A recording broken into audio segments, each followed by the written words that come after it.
তো চলো শুরু করা যাক আজকের মিনি ব্লগ। সো আজকে তো আমি ঘুম থেকে উঠেই বিগ বাস্কেট থেকে মিল্কি মিস্টের যে কটা ফ্লেভারের কার্ড ছিল সবগুলোই অর্ডার করে দিয়েছিলাম। আর দেখো আমাকে কী ফ্রি দিয়েছে।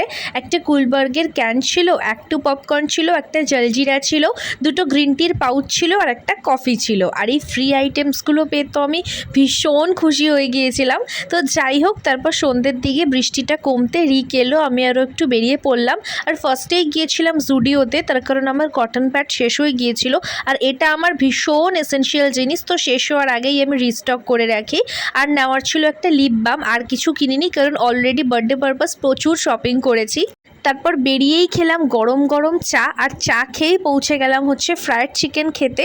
নিলাম হচ্ছে চিকেন পপকর্ন, একটা অরেঞ্জ কোল্ড ড্রিঙ্কস, আর ছিল হচ্ছে চিকেন চেস্ট, আর লাস্টে ছিল হচ্ছে ফ্রেঞ্চ ফ্রাইজ। আর পেরি পেরি মশালাটা বেশি করে দিতে বলেছিলাম বলে দাদা এত বেশি দিয়েছিল যে আমার পুরো কাশি শুরু হয়ে গিয়েছিল। চলে এসেছি আমি বাড়ি, আর বাড়ি এসে ফ্রেশও হয়ে গিয়েছি। আর ডিনার তো আমি করবো না, কারণ ওইগুলো খেয়েই আমার পেট একদম ফুল ছিল।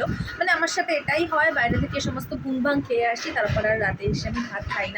এভাবেই আমার দিন চলে, আর আমার পেটের 12টা বাজে। এনিওয়ে, তো চলো আজকের ব্লগটা এখানেই আমি শেষ করছি। ভালো লাগলে ডেফিনেটলি ফলো করে দিও, আর ইউটিউব থেকে দেখলে সাবস্ক্রাইব করে দিও। তো চলো আজকের মতো টাটা।